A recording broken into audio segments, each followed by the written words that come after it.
उत्तराखंड में मौसम ने बदली करवट। मौसम विभाग ने जताई बारिश बर्फबारी की संभावना। 27 और 28 दिसंबर को पूरे प्रदेश में बारिश की आशंका। 2800 मीटर से ज्यादा ऊंचाई वाले इलाकों में हो सकती है बर्फबारी। मौसम वैज्ञानिक रोहित थपलियाल ने जारी किया पूर्व अनुमान।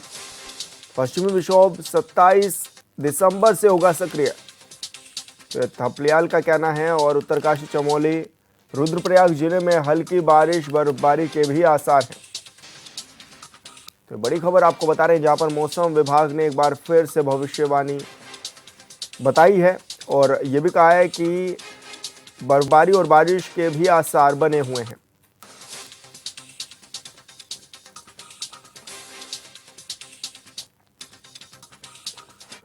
तो मौसम का मिजाज बदल चुका है और अब आने वाले समय बारिश और बर्फबारी भी देखने को मिल सकती है। संवाददाता योगेश आर्या हमारे साथ लाइव जुड़ गए हैं देहरादून से। योगेश, क्या कुछ जानकारी मिल रही है, किस तरह से मौसम करवट बदल सकता है? मौसम विभाग ने क्या कुछ पूर्वानुमान जारी किया है?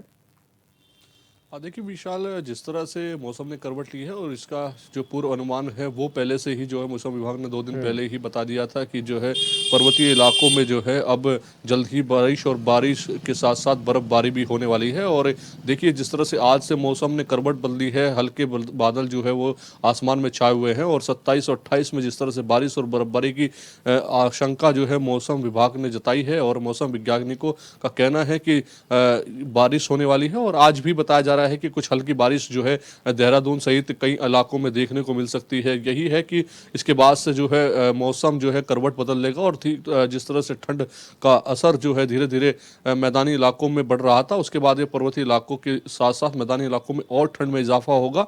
साथ ही जो 2300 फीट से ऊपर के जो पहाड़ी क्षेत्र हैं उनमें बर्फबारी भी देखने को मिल सकती है। तो निश्चित तौर पर जिस तरह से मौसम विभाग ने पूर्व अनुमान जताया था कि पिथौरागढ़, अल्मोड़ा सहित जो पहाड़ी इलाके हैं वहां पर जो है बर्फबारी होगी, तो अब जो है बारिश के साथ साथ बर्फबारी कई इलाकों में देखने को मिलेगी और इससे निश्चित तौर पर मैदानी इलाकों में काफी कड़ाके की ठंड पड़ने की संभावनाएं जताई जा रही हैं।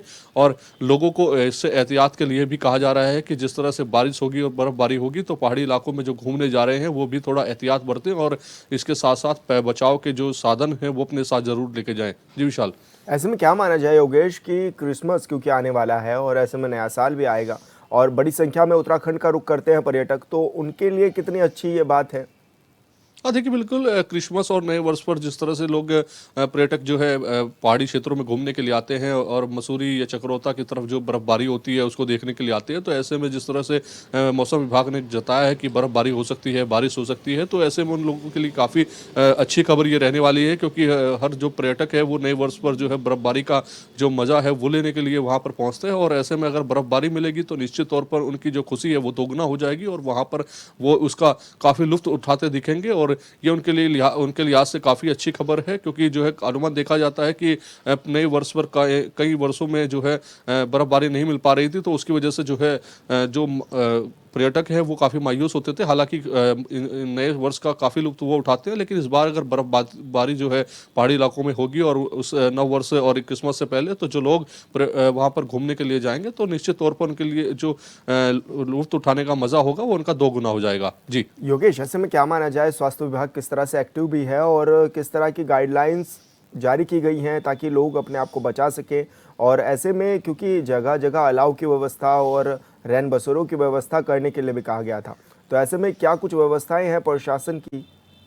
हाँ, देखिए ठंड में जिस तरह से इजाफा हो रहा है ऐसे में रात बिताने के लिए लोगों को जो है रेन बसेरे की आवश्यकता होती है क्योंकि जो है चाहे आईएसबीटी की बात की जाए चाहे अन्य इलाकों की बात की जाए, तो जहाँ पर यात्री होते हैं कई बार ऐसा होता है कि उनको बस नहीं मिल पाती या उनके लिए कोई अच्छी व्यवस्था नहीं हो पाती, उनको रात गुजारने की आवश्यकता होती है। तो ऐसे में रेन बसेरे का जो आयोजन है वो सरकार जो है जगह जगह पर कराती है ताकि रात जो है खुली आसमान के नीचे रात बिताने को मजबूर ना होना पड़े और इसीलिए जो है उनके लिए रेन बसेरे का आयोजन किया जाता है। अलाव की व्यवस्था की जाती है, चौराहों पर जो है अलाव जलाए जाते हैं ताकि आने जाने वाले जो यात्री हैं या व्यक्ति हैं जो ठंड से उनको बचाव के लिए वो अलाव का सहारा ले सकते हैं, तो ऐसे में उनकी व्यवस्था की जाती है। और देखिए स्वास्थ्य विभाग ने भी इसको लेकर के अलर्ट जारी किया। उन्होंने कहा कि जिस तरह से मौसम परिवर्तित हो रहा है, ठंड बढ़ने जा रही है, तो ऐसे में जो सांस के रोगी है उनको जो है संभावना समझने की आवश्यकता है। साथ ही साथ जो हार्ट के पेशेंट हैं उनके लिए थोड़ा एहतियात बरतने की आवश्यकता है। उन्होंने कहा कि जो आवश्यक कार्य है तभी वो घर से बाहर निकले, और अगर ऐसे में बाहर निकल रहे हैं तो पूरे बचाव के जो साधन हैं, कपड़े हैं, उनको पहन के निकले, ताकि अगर वो बाहर निकलते हैं तो हार्ट के पेशेंट हैं वैसे में कोई समस्या आ सकती है। उन्होंने कहा कि जो पूर्व में दवाइयाँ वो अपने चिकित्सकों की सलाह पे ले रहे हैं वो भी समय समय पर लेते रहें, क्योंकि आने वाले कल में जिस तरह से ठंड बढ़ेगी तो ऐसे में जो पेशेंट्स हैं हार्ट की बीमारी के, उनको थोड़ी संभावनाएं ज़्यादा हैं ऐसे में समस्या आने पर, तो इसलिए उनको जो है एहतियात बरतने की आवश्यकता है। जी। बिल्कुल योगेश, बहुत शुक्रिया आपका तमाम जानकारी साझा करने के लिए।